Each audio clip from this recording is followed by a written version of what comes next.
可是酒喝多了，那酒太烈了，后劲太强了。快去拿醒酒药，快！哎，快去啊！元在，忍着点儿，你怎么喝这么多呢？夫人，我没事，我一会儿就好了。晋王妃对你好吗？夫人，你一定要忍耐，要忍耐啊！我知道晋王妃她对我很好，很好。药来了，快来喝药，喝完药吐了就好了啊！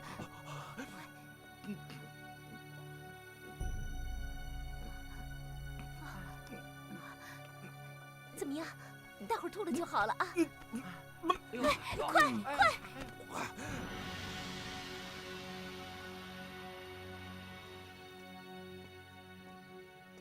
晋王找下官，不错，是本王找你。太医，皇上的口谕说孟昶病了，你现在马上到他的住处去，为他诊脉。哦，对了，你把这颗药丸带去，让孟昶服下。这是，这可是灵丹妙药啊！孟昶他服丹药多年，已经难以医治了。本王怕他吐得厉害，所以你要把这颗药让他服下去。你明白我的意思吗？今天他能不能熬过，就看这颗药了。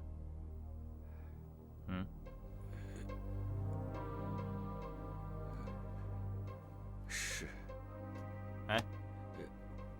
你一定要记住，这件事不能让任何人知道。是。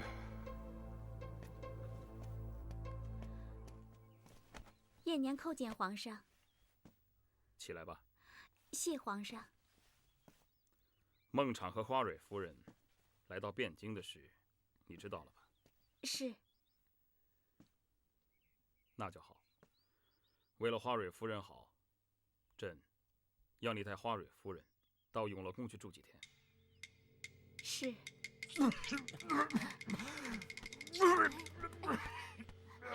怎么样啊？觉得怎么样啊？你看你，可能是太长时间没有喝酒，这酒不行，不喝。知道不能喝就不要喝这么多。富贵啊，快去找个大夫回来。是。哎呀，你看你，明明知道自己不能喝酒，还喝这么多。夫人，这位是何太医，他说他奉了皇上的圣旨，正好要来给国公爷诊病。哎呀，太医，您来的正好，来，快请。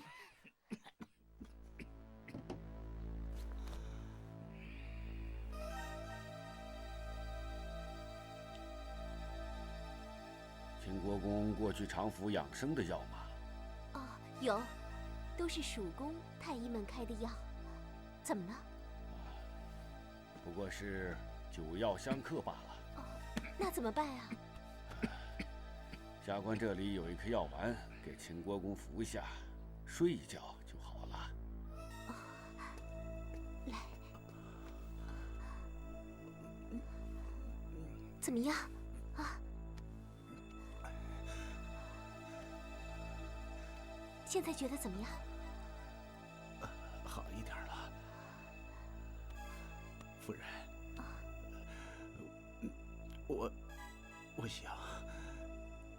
我想睡一会儿。好，能睡觉就没事儿。下官告辞了。哦，多谢太医。太医，请。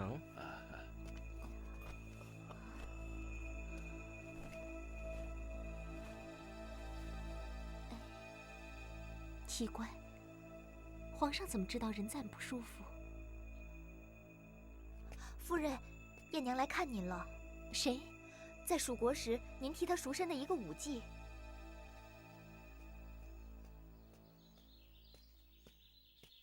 燕娘叩见惠妃娘娘。哦，快请起。燕娘，你怎么到汴京了？燕娘早就想来看娘娘了。国都没了，还称什么娘娘？还是叫我夫人吧。是夫人。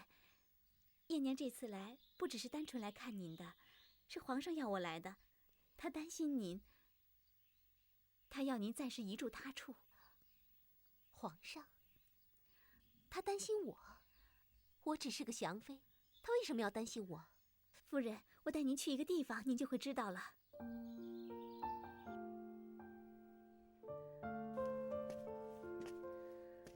夫人是否觉得这画中人像您呢？可是这是另外一个人。另外一个人？娥皇。一开始我也以为是您，这得从我被卖身开始说起。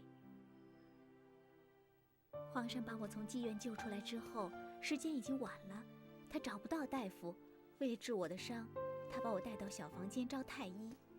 就这样，醒来之后，我看到这张画，我以为画中的人就是你。由于这张画，燕娘才知道皇上是个深情的人。这就是为什么皇上看过你之后要护着你的原因。原来是这样，他不知道我是惠妃，才答应把我赐给靖王。正是。这真是个大好机会，我应该制造大宋皇帝和靖王之间的矛盾，让他们兄弟相残。夫人。你知道画像上的人在哪儿吗？皇上只说他在江南，最近听说这人过世了，皇上哀伤了好久。能得大宋皇帝如此痴情对待，也不容易了。是，皇上向来严以律己，宽以待人。听说他对过去的同僚，甚至兵戎相见的对手，都宽容礼遇，就是奴婢，他也帮了不少忙。夫人，您既然来了，就安心住下吧。你受他的恩惠，替他说话也是应该的。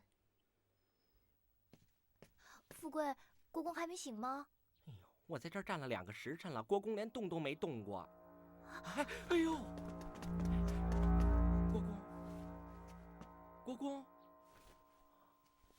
哎呀，富贵，你别吓我。富贵怎么了？国公，国公，皇上，什么事？皇上，秦国公孟尝突然过世了。你说什么？孟尝过世了？他为什么会过世呢？里面大宅传得乱纷纷的，说笑得不敢说。都什么时候了，你还吞吞吐吐的？快说呀！是，他们说皇上您派太医毒死了孟尝。太医？胡说八道！朕又没派过太医，朕怎么会毒死他呢？是啊，小的就是觉得可疑，才回来禀报皇上。昨天孟尝从晋王府回去以后，听说是酒喝多了不舒服，家人给他催吐，之后就去了一位太医，说是奉了皇上的口谕去的，给孟尝吃了一颗药，孟尝就长睡不起了。太医？把晋王叫来。是。等等，让赵普到孟尝家去了解详情。是。张德军，在。这件事情，永乐宫知道吗？还不知道。暂时别把消息传过去。小的明白，小的不敢。太后。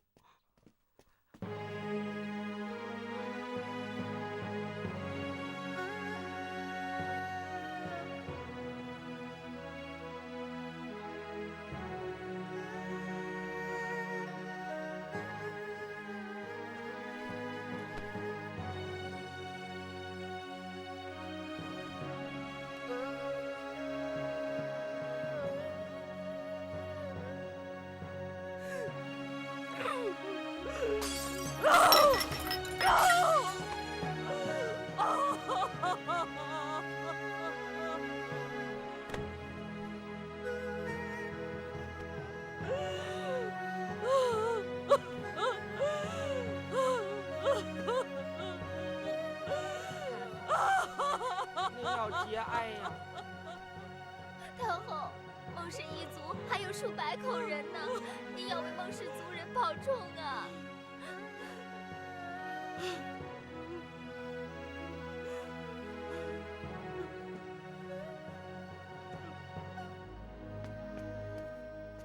臣弟参见皇上。孟昶死了，是你派去的太医吧？你让他吃了什么？臣弟听说孟昶喝醉了，所以才派太医去看一看。你叫太医给他吃了什么药？解酒药。好一颗解酒药，却让孟昶吃了一觉不醒。这就是你要的吗？假传圣旨，刻意毒死孟昶，你到底居心何在？皇上，臣弟听说这个孟昶素有吃丹药的习惯。再说了，这太医也说他是药酒相克，中毒而死，跟臣弟并无关系。太医是你派去的，还说与你无关？你要朕派人去查个水落石出吗？单就假传圣旨这件事，朕就可以办了你。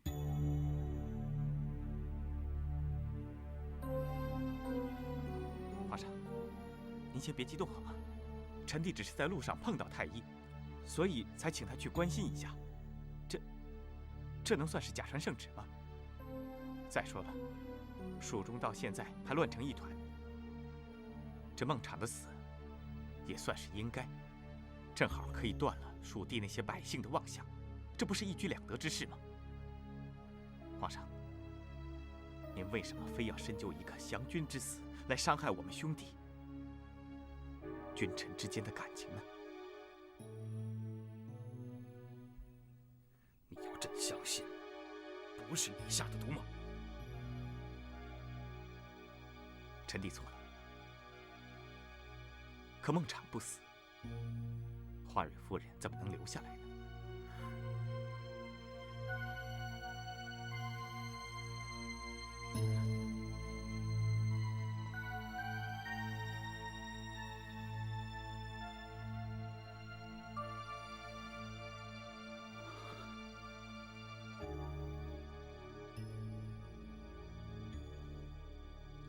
去把赵普找来。是。启奏皇上，秦国公孟昶因旧疾复发，经太医诊治罔效，昨日故世了。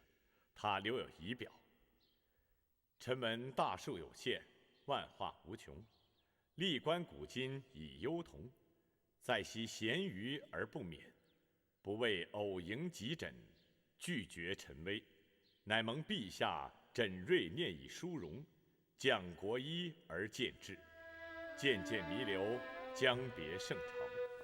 臣之老母，臣之遗孤，仰见圣恩，夫妇何忧？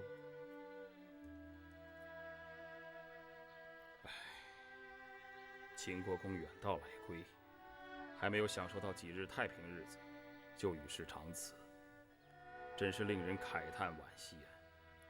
各位大臣，商议秦国公的葬礼，务必求隆重，给予厚葬。朕追封他楚王，可发奉义甲士3000人护丧。另外，为表哀悼，朕废朝5日致哀。臣遵旨。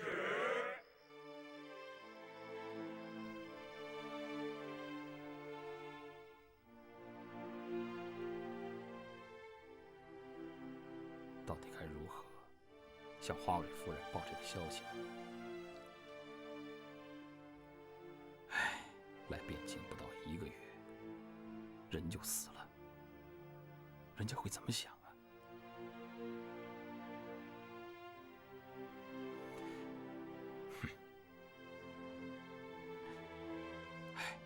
朕没有理由为了一个降军验尸而将光义绳之以法。既然不能验尸，朕就必须承担害死孟昶的罪名。他要误会朕了。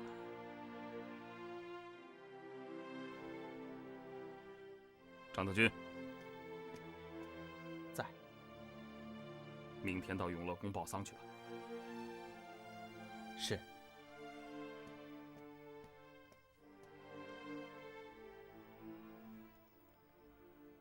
夫人，秦国公孟昶于前日过世了。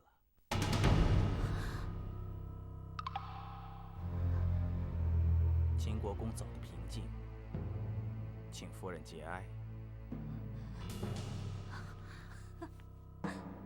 夫人，夫人，你要节哀呀，夫人。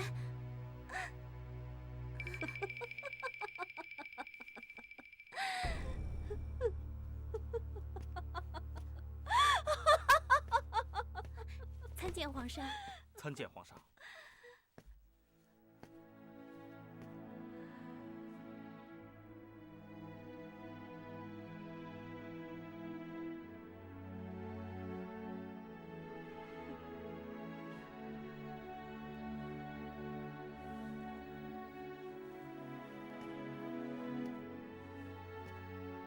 事情已经发生了，你不要过度的悲痛，要节哀，要冷静。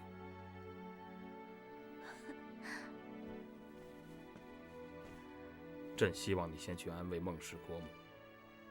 听说她滴水不进，一心求死。她是长辈，朕很敬重她。你替朕好好的宽慰她。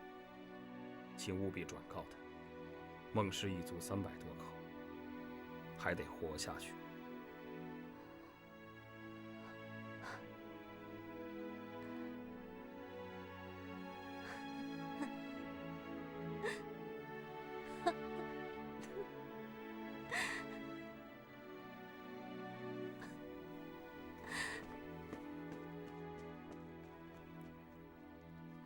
母后，母后。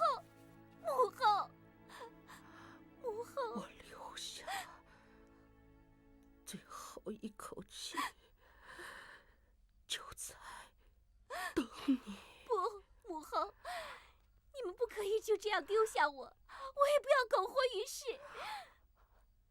母后，你不可以，你不可以轻生啊！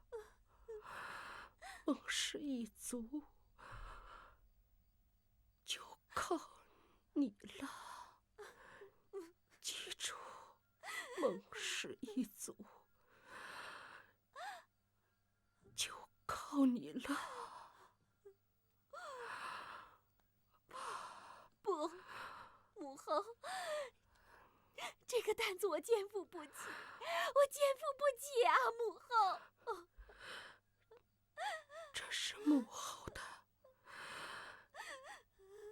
遗愿。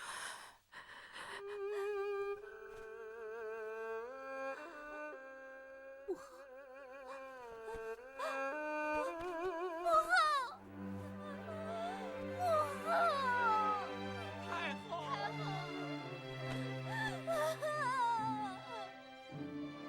母后，母后。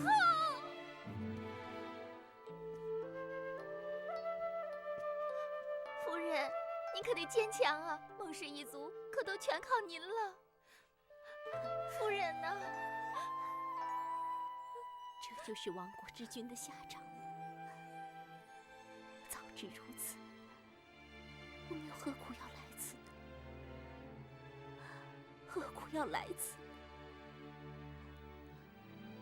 现在连母后都离我而去，却劝臣妾要在此苟活。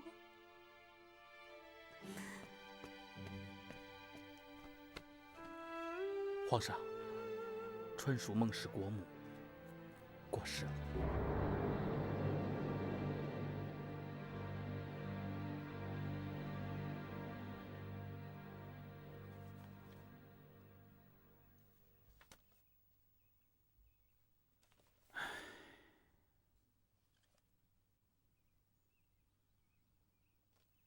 叫治丧大臣们把老夫人的后事和孟昶的后事一起办了吧。是。还有，让他们替老夫人多做几场法会。是。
主，大臣们有急事要面奏。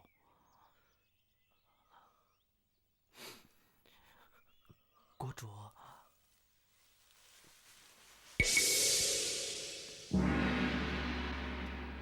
臣等参见国主。有什么事吗？国主，国后娘娘辞世，令人哀伤痛惜，但人死不能复生。陈桥无状，恳请国主赶快从国后过世的伤痛中打起精神。朕知道，最近天下局势变化万端，朕是不应该一直陷落在娘娘过世的伤痛里。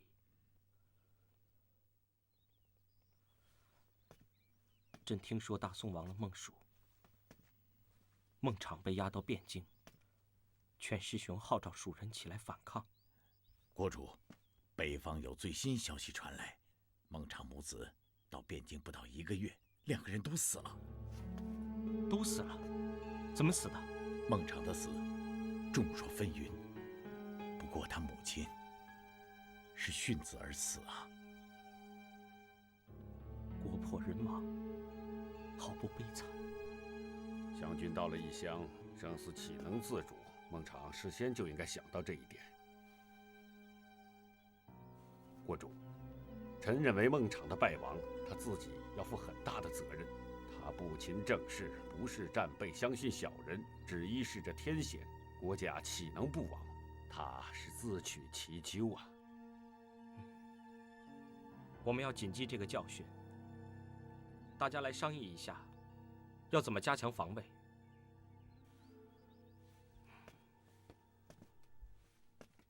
大宋枉为上邦大国，怎么可以如此草菅人命？国主，要不要派人再送些金银礼物去朝贡啊？我看没这个必要了吧。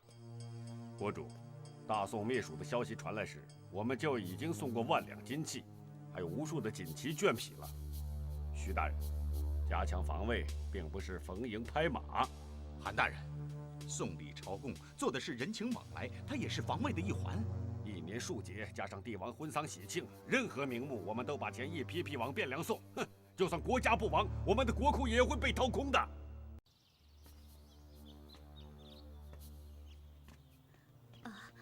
恩师，参见宝仪。恩师，学生有一事要请您帮忙。宝仪有话尽管直说。恩师，这关于立后的事，娘娘已经过世了，中宫不可能一直空着。这周家二小姐提着鞋的笑话，谁都知道。她能母仪天下吗？怎么能立她为后呢？没听说要立她为后啊。国主把大皇子接去让她照顾，这事已经很明显了。恩师，我跟了国主这么多年，我的品行，我的行为，您是最清楚的。如果要是立后的话，难道我不比她有资格吗？周家二小姐的行为贻笑朝野，她岂能母仪天下？这是人尽皆知的事情吗？恩师，可得有朝中大臣给国主点压力呀。我明白了，朝中大臣们，我来疏通。那宝仪就谢恩师了。陈大人，请留步。徐大人有事。陈大人，我就直说了，昭惠后薨逝已经好几个月了，中宫九旋，我们是不是该劝国主立后啊？国主与昭惠后感情弥笃，他还在哀伤之中，不会这么快就要立后的。就是因为国主这日在哀伤中，下官才认为朝廷应该办这个喜事，冲淡他。您认为呢？哎，这个主意不错。徐大人要立周家二小姐。哎呀，周家二小姐闹出这么大的笑话，朝野皆知，她怎么能立为国后呢？要立也得立黄宝仪啊。国主对黄宝仪没有特殊的情爱，国主不会同意的。哎，中宫统摄6宫，责任重大呀。我们不能任凭国主找一个既年轻又不懂事的小女孩当国后吧？所以下官才要私下先跟您商议，取得共识啊。哼，国主要立谁当后，还要你徐攸指定吗？笑话！国主有权决定自己立谁，我们当臣子的最好都闭嘴。难道韩大人认为周家二小姐可以当国后吗？有何不可呢？金缕鞋闹得朝野皆知，周家二小姐有这种行为就不能入主中宫。哼，金缕鞋这事儿闹得朝野皆知，这只能怪周家二小姐一个人吗？没有国主约她，她一个人闹得起来吗？难道韩大人的意思是要怪国主吗？你责怪周家二小姐，不就等于在责怪国主吗？你，哎呀，好了好了好了，都是同僚，有什么话好好说啊。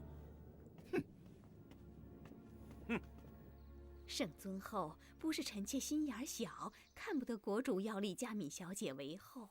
现在这个时候实在是不合适。娘娘过世没多久，就马上要把她娶进来，娘娘可尸骨未寒呢。他真的是执意要立谁当国后，那谁都管不了。是啊，可是这国主好像有意要立她为后。圣尊后，这佳敏小姐不能当国后啊！像她这样的人，怎么能母仪天下呢？哀家老了，不想管那么多的事情。不过宝仪啊，我可是有句话要说在前头：人生10之8九是不如人意的，要学会认命，不是你的就不要强求。是。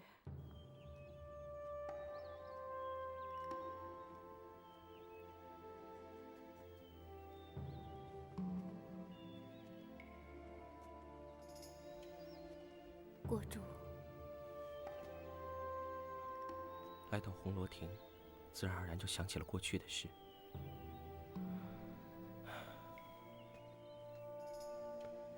世事漫随流水，算来一梦复生。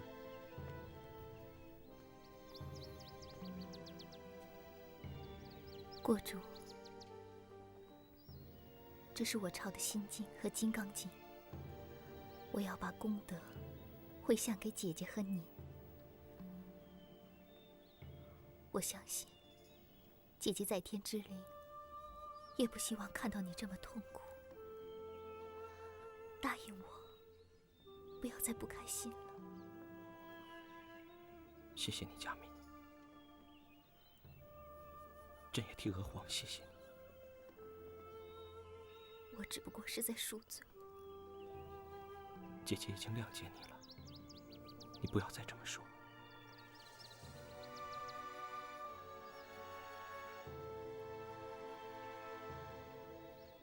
朕要给你正式的名分，朕要封你为后。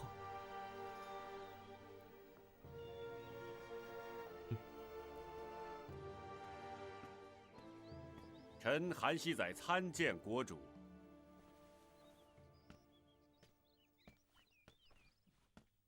朕找你来，是有关立后的事情。朕知道后宫最近为了这件事，已经有很多人在议论。朕不想后宫因为这件事情引发大家的不快，所以朕要明快地处理。国主的意思是？朕要你上奏书，提议立佳敏为后，你不反对吧？国主，妻子是男人一生的伴侣，娶妻当娶自己所喜爱的人。周家二小姐才容无双，又是国主钦点，立她为后是最合适的人选。臣乐于上书。朕也是这么想的。这件事就这么定了。你拟好奏章就上书吧。臣遵旨。哟，韩大人，请进一步说话。关于立后的事情，还请韩大人。你是想让我配合你？还请韩大人提议立黄宝仪。那得看我的心情了。哎，韩大人。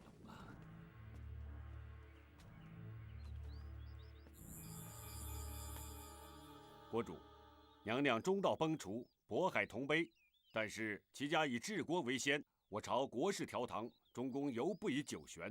臣以为，请国主早定中宫。臣以为，国主，中宫统摄6宫，辅弼圣德，必须选一位才德具优、成熟稳重的人选。臣以为，嫔妃黄宝仪博学多闻，熟悉宫中礼仪，是一位合适的人选。国主，中宫辅弼圣德尚为慈怀下安民心，而且将会是与国主朝夕相处之人。臣以为昭惠后之妹周佳敏小姐，既然与国主情投意合，当然是国后的最佳人选。民间男子婚配尚且会选自己中意的人，臣以为还是要以国主的意愿为主。国主，中宫统摄6宫，周家敏小姐清纯可人，令人喜爱，但她年纪尚轻，臣担心她无法胜任后宫重任，不如将她位列贵妃。而黄宝仪一向自持严谨，立她为后，方能母仪天下。什么中宫统摄6宫？中宫最重要的事情就是让国主把心定下来，放在国事上。如果中宫不是国主喜欢的人选，将来后宫难免会纷纷扰扰。所以，不管国后要立谁，那是国主的事，由国主做主。国后圣德关系朝野风气，责任何其重大呀！请国主择黄宝仪为后。国主，请立佳敏小姐为后。2位大人不必再吵了，臣潘又启禀国主，川蜀已经为宋所据，南汉旦夕不保，我朝亦须早做准备，岂能为中宫的事在此吵嚷不息？但请国主按照自己的意愿定下就是。中宫虽然重要，但不是要带兵打仗。如果国家不强，这中宫又能有什么用呢？不管国主立谁为后，臣都全力支持。请国主立即圣断，才能专心致志处理大政。潘友大人说得对，征军经武，多少大事待国主乾纲决断。国主情中何人，请国主让他有个结果。国主，好了，各位臣僚说的都极有道理，朕的确是不该为了中宫的事耽误了国家大事，所以朕决定立周佳敏小姐为国后。因为她年纪轻，就按照圣尊后的懿旨，让她入宫待年。好了，诸位爱卿，这件事情到此为止，不要再争了。是。国主圣才，此事明快决定，正可止息后宫风波。国主亦可专心国政。臣谨遵圣命。臣谨遵圣命。就这么定了。是啊，国主他喜欢的是周家2小姐。现在这种时候，大臣们关心的是国家大事啊。让佳敏当国后，我真是不甘心呐。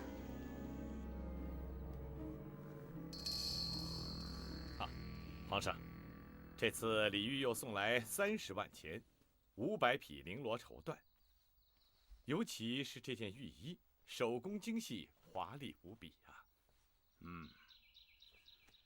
江南的织造是要比咱们中原好多了。也不全是这个原因，这跟天气很有关系。是这样，江南雨水丰沛，植物长得好，不仅棉麻的质地好，而且因为桑树植得好，所以直接影响到蚕丝的质量。皇上您看，这丝质啊，多么的轻滑柔软，光可见人呐。是啊，皇上，这江南的确是一块宝地呀。等蜀地平乱之后，我们就可以征伐江南了。是。等江南重归我中原之后，江南的鱼米丝绸就可以广惠普罗大众了。阿皇向大宋皇帝请命。大宋强，江南弱，请您体恤我江南的百姓，在您将来一统江山之际，不要对江南动干戈。好，我答应你。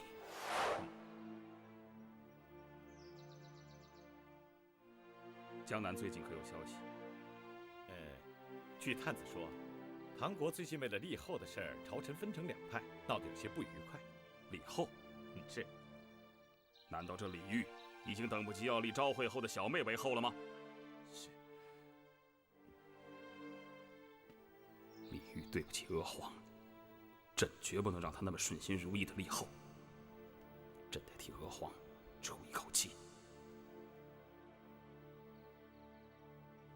哼，李煜立后的事，朕要给他难堪，朕要给他指婚。你们想一想，有没有适当的人选给李煜立后？皇上，这两国要联姻，您不打算伐江南了？伐不伐江南与联姻无关。这就好办了。既然只是给李煜当继室，皇上只是存心要闹他，这人选就不用百里挑一了。最好还得有个缺憾，这样才能把他给气着了。可是宗亲里面没有这样适当的人选呢。好，启禀皇上，臣有一个堂妹，容貌端庄，通史经，我看给李煜当继后应当还合适。容貌端庄，通晓四书五经，给李煜这么好个女子，岂不让李煜占便宜了吗？是，人是不错，只是她还未婚就守了寡，身份上有点吃亏。也找不到合适的人。未婚就守寡，是，八字硬了点儿。好，这个好，未婚守寡，还是个黄花闺女，这也不算是辱没了李煜。是，臣也是这么想的。皇上，这两国联姻，向来是皇亲呢。这有何难呢？既然是赵普的堂妹，那她也姓赵，算来也是本家。朕就给她一个公主的名号，她就是公主。这李煜岂敢挑剔？谢皇上，臣代堂妹谢皇上。那臣这就去跟叔父说，我想这事可成啊。去办吧，还得让人家心里头乐意，才好说呀。是，那臣这就去办。去吧。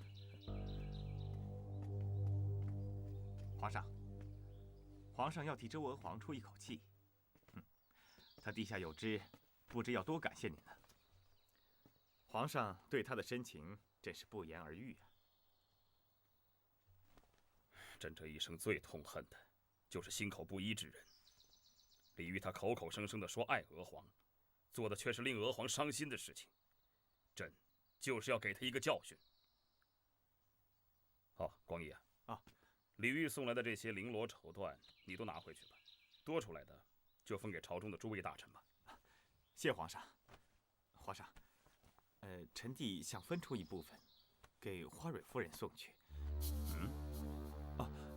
臣弟是想向她致歉。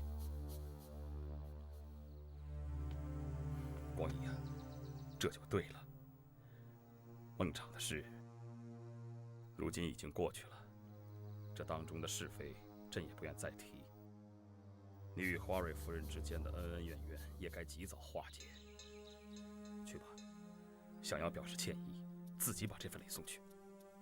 皇上，要我亲自向他道歉吗？当然了，这才是真正男子汉的胸怀。谢皇上。请靖王把布匹带回去。夫人，我可是诚心诚意来向你道歉的。那天的确是本王喝多了酒，酒后乱性。夫人，你到现在还不原谅本王吗？靖王这么说，我不追究就是了。礼物还请带回去。怎么着？你不接受我的礼物，就等于不接受我的道歉呢？那就放着吧。哎呀，夫人啊，夫人，你说话还果真是冷若冰霜啊！你不欢迎，好，我也应该有自知之明。那我回去了，你可要自己多保重啊！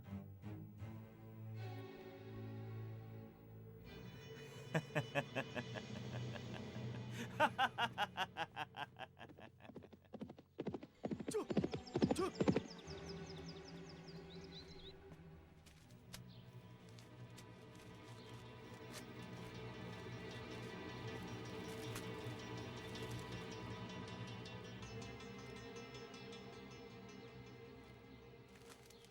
快，去把陈桥、韩熙载还有其他大臣叫来。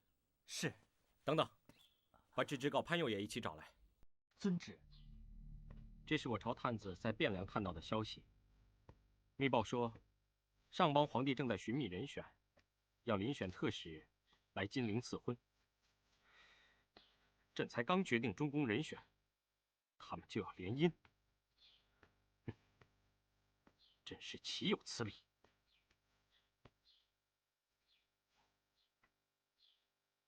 先不管他到底是善意还是恶意，总之，朕无论如何不愿当他宋廷的女婿。今天找诸位来，就是要诸位帮忙想个办法，毁掉他。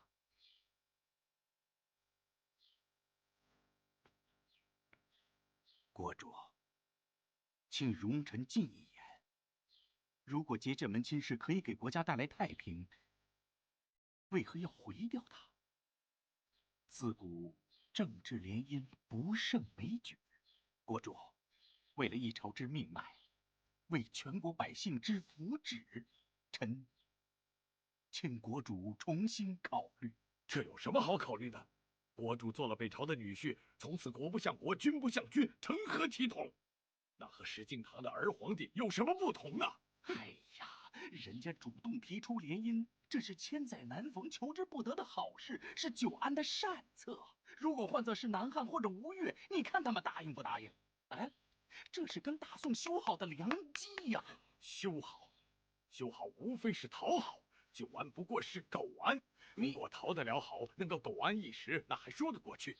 只怕讨好未必苟安，反而酿成大祸，那我就成了大唐的罪人了。徐大人说的政治联姻不无道理啊，但是那要双方出于至诚。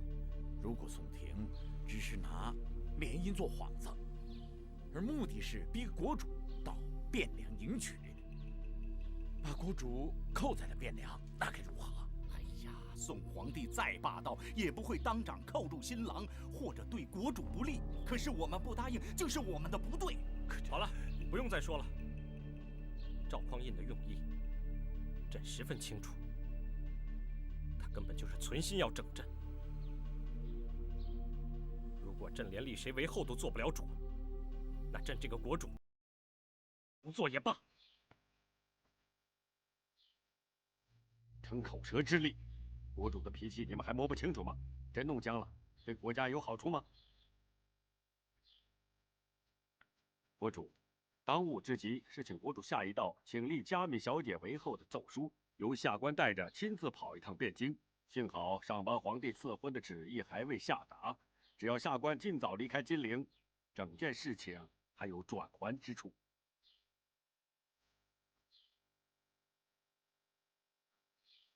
韩大人留下，其他人退下吧。臣告退。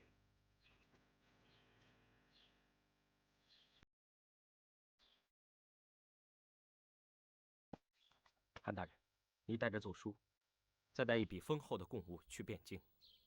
据探子密报，小贡供赵普最直接有效。小贡，小贡指的是物品大小，而不是价值。赵普贪财，最近又置了豪宅，听说他开出了价码。你到汴京去之后，再打听打听。国主，宋朝廷张着大嘴，他的朝臣张着小嘴。我们连连的进贡，就是一座金山也有被挖空的一天呢。这也是无可奈何。总之，朕得先过这一关。韩老，这件事拜托你了。是，臣定当全力而为。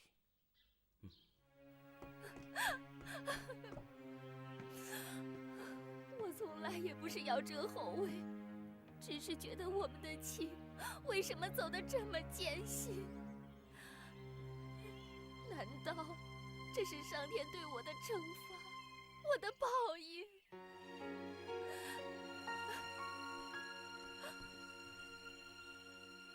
你不要胡思乱想，不是这样的。这是赵匡胤的私心，这是他的报复阵。我们要坚强，不能被他打倒。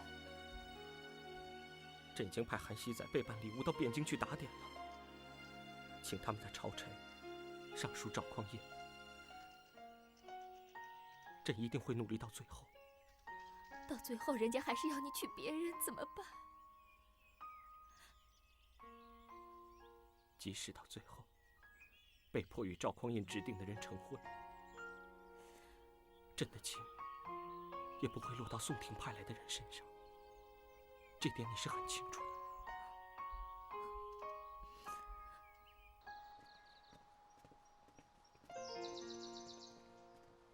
夫人，皇上邀请夫人赏梅，特地要小的送来一件狐裘，给您赏梅时御寒用，请您收下吧。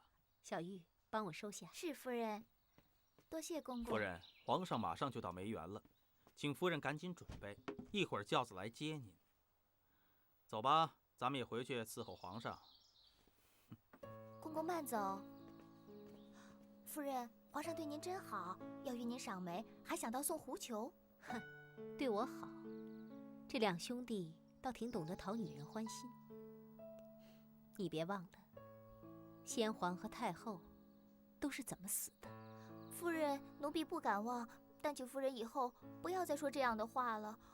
我们现在寄人篱下，太后交代过，还有孟氏一族的人呢。夫人，皇上约您赏梅，快准备下吧。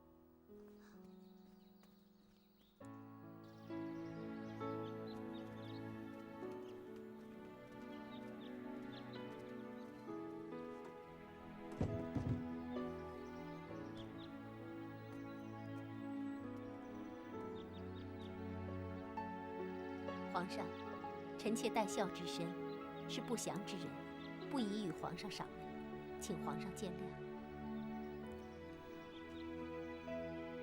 狐裘也用不上了，请皇上收回吧。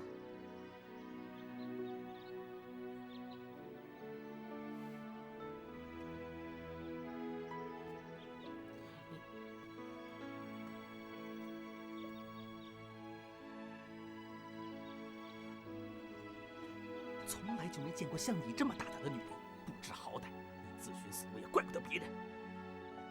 你就等着皇上赐死吧。就这样，张公公说你们要自寻死路也怪不得别人。他说皇上要赐死我们大家。哎呀，那我们怎么办呀？我们才来多久就要死了？我好不甘心啊！张公公赐毒药来了！张公公来了，我们可就完了！我们死定了！夫人，你不能死啊！夫人，夫人。哎，你们这是干什么？是我得罪了皇上，皇上要赐死，和他们没什么关系。好，跪着接啊也行。夫人，皇上说梅园的梅花开得正盛，可惜花蕊夫人没有赏到梅，所以特地要小的送来一株梅花，请接下。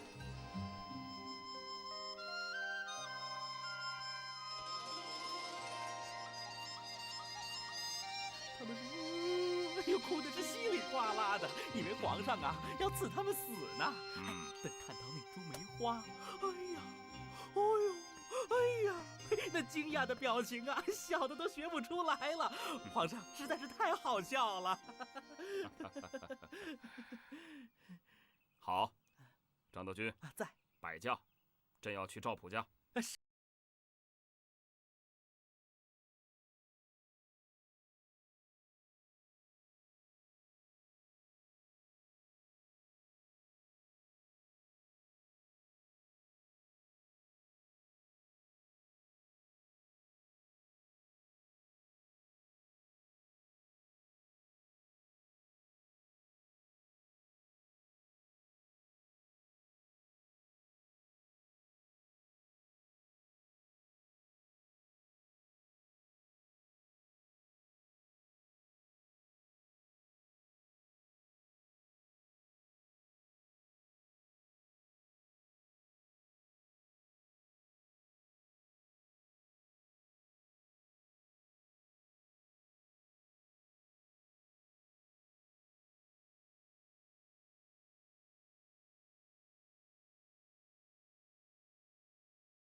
有会客在，你们还不退下？是。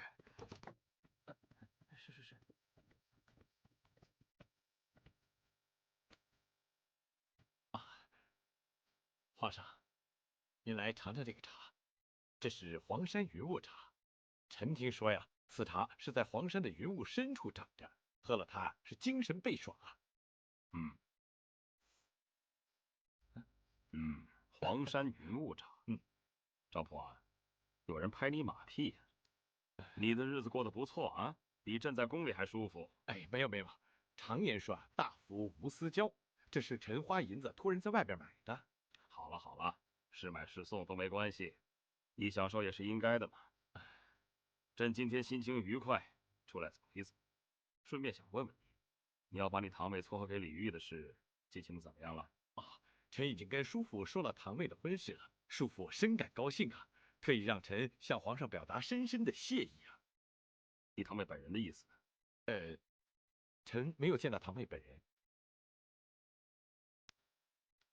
有些女子坚持从一而终，即使未过门也不改之。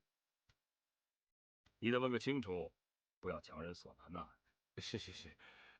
不过叔父这么高兴，即使堂妹有什么异议的话，相信叔父他也会小以大义的。好，那咱们就等着喝他们的喜酒了。好啊。哎呀，这一提到酒啊，朕的酒瘾就犯了。朕还记得你曾经说过诗仙李白喝兰陵酒的故事啊。是，李白在鲁期间那是尝遍了鲁酒啊，尤其是喝过了此酒之后，感觉神清气爽，五体通泰，才写下了客中行的诗句。这个兰陵美酒郁金香啊，玉碗盛米琥珀光，但使主人能醉客，不知何处是他乡啊。好个不知何处是他乡啊！朕今天就要尝一尝这郁金香的兰陵美酒的香味儿。好。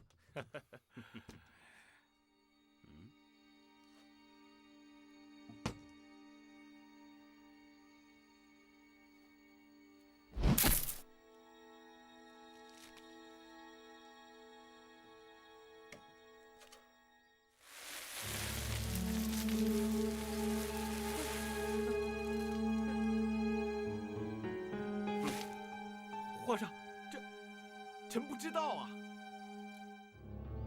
赵普啊，亏你说得出口“大夫无私交”。韩熙载，皇上，臣真的是不知道啊，这是韩熙载送来的，臣一定会把它全部都交入到国库里去的。好个做工精细、成色十足的瓜子金呢！臣一定把它全部交入封装库。好了，你留着吧。你只要把李煜的婚事给朕办好就行了。是。哎，叔叔怎么说啊？叔叔说以玉莲的意思为主。那玉莲怎么说？玉莲说侯门深似海，她不愿受这个罪。这怎么叫受罪呢？嫁给皇家那是享不完的荣华富贵，哎，怎么会受罪呢？哎，瓜子金的事，皇上真的不生气吗？哎，皇上当时脸色是很难看，可是后来慢慢的就忍下了。反正不管怎么说，我在皇上心目中的印象肯定是变了。如果玉莲妹妹真的不肯嫁的话，那瓜子金要不要退回去啊？退什么退？我已经被他害惨了，就算是退回去，也改变不了皇上对我的印象。既然如此，不拿白不拿。现在最关键的是要让玉莲嫁出去。如果她不肯嫁，那对我来说更是雪上加霜。我不能输得那么惨，大宋也不能输。大人，江南贡使韩熙载韩大人到。哦，快请。是。哎呀，韩大人，赵大人，好，请坐，请。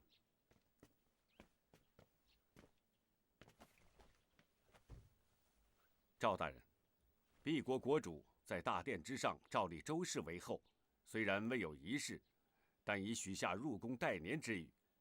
今履协一事传遍朝野，若国主片面毁约，岂不成了始乱终弃、薄幸之人？相国，上邦皇帝向来仁厚待人，情义如山，请相国无论如何在皇上面前美言几句，请皇上收回成命，敝国国主和臣等将不胜感激相国相助之情。韩大人，既然你说的坦诚，下官也绝不拐弯抹角。下官就实话说了，皇上就是因为太重情义，所以才想联姻，因为只有联姻才能保住江南朝廷。请韩大人回去务必转告贵国主。下官呢，下官也是权衡再三，才收下你的瓜子金。我既然敢收你的贡礼，就得站在江南的最大利益去考虑。我再告诉你一个秘密，在下已经将自己的堂妹来代替公主，作为国主的继后。堂妹？是，赵普说他这堂妹一心向佛，说国主只要娶了她，尽可将情放在佳敏小姐身上，这样既不伤两国的情谊，也不碍着国主心中喜欢的人。说这是两全其美的办法，只要佳敏小姐同意，不要这后位之名。佳敏本来也不在意后位，可是朕当朝钦点她为国后，如今又要拿掉她的后位，朕不能不顾及她的感受啊。这就需要她的体谅了。赵普也想到了这一点，他说为了顾及国主和佳敏小姐心中的感受，宋朝廷同意婚礼迎娶不必大肆铺张，也不用对外说明，只要娶回来之后，另外举行立后之礼即可。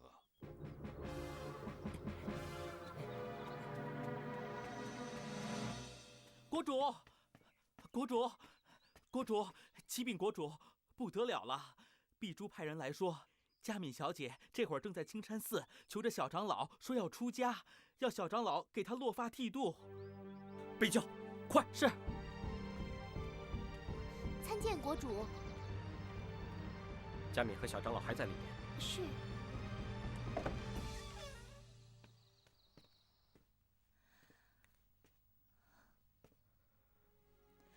佳敏，你这是何苦呢？跟朕回去吧。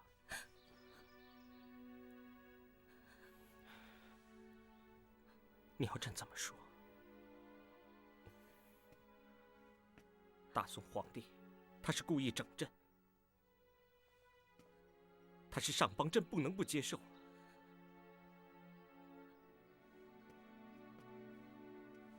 佳敏，我们的这份感情，走过了别人的嘲讽和讪笑，走过了对你姐姐的愧疚，走过了我们自己内心的煎熬。好不容易到现在要雨过天晴了，我们应该更加紧密才是啊。可为什么你要在这个紧要关头跟朕闹别扭呢？佳敏，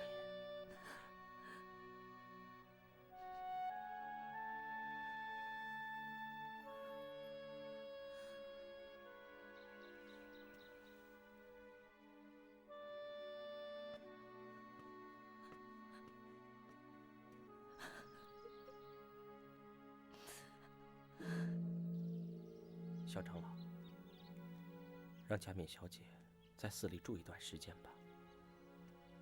等她心情平复了，朕再来接她。是，佳敏小姐只是一时闹情绪，贫僧明白，贫僧不会给她落发，请国主放心。佛祖要人断情灭爱，朕学佛这么久，还整日为情所缠绕，为爱所苦恼，让师父见笑了。佛要人断情，不是要人无情；佛要人灭爱，不是要人无爱。佛祖是要人将私人的情欲爱欲扩大到对众生万物的大情大爱，是要无缘大慈、同体大悲的大慈悲心。维摩诘居士娶妻生子，带发修行，也不妨碍他悟道啊。国主对昭惠国后情深似海，对嘉敏小姐又情深难舍。唯有像国主这么多情而仁善之人，才能真正领略到佛祖的大慈悲心。贫僧为佛门感到庆幸，更要替佛门向国主致谢了。多谢小长老。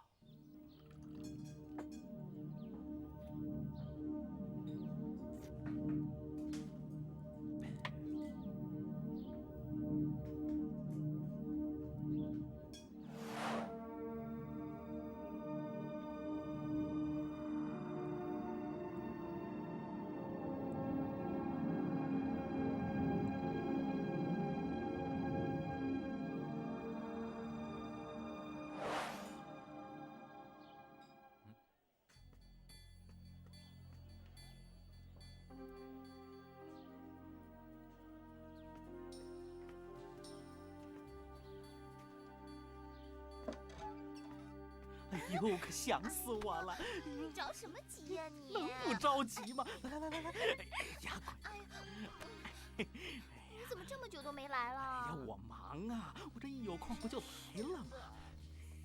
宝贝儿，哎，讨厌！谁呀？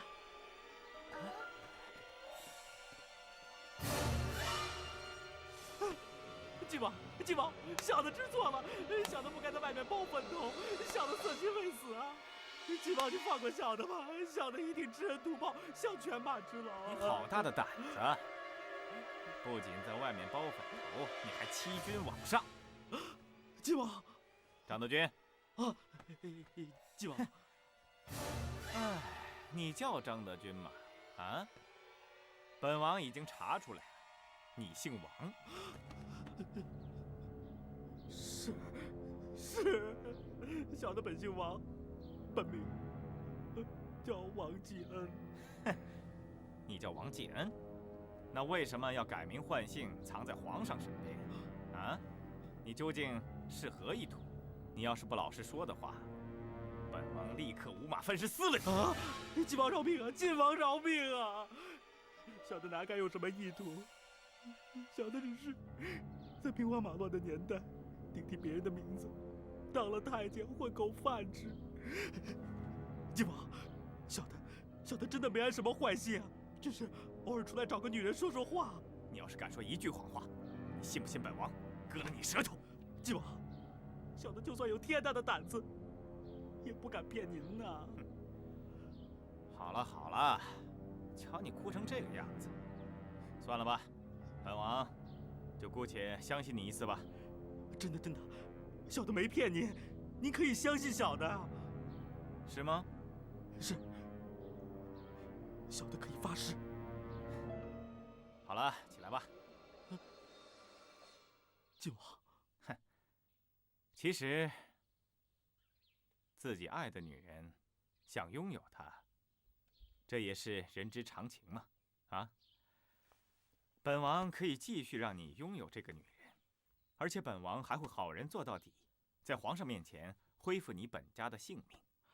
啊，也可以建议皇上，说这太监以后也可以收养儿子嘛。啊，多谢晋王，多谢晋王。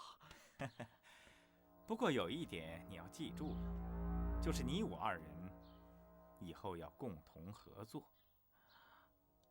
是，请晋王吩咐，小的就是粉身碎骨，也一定听晋王您的。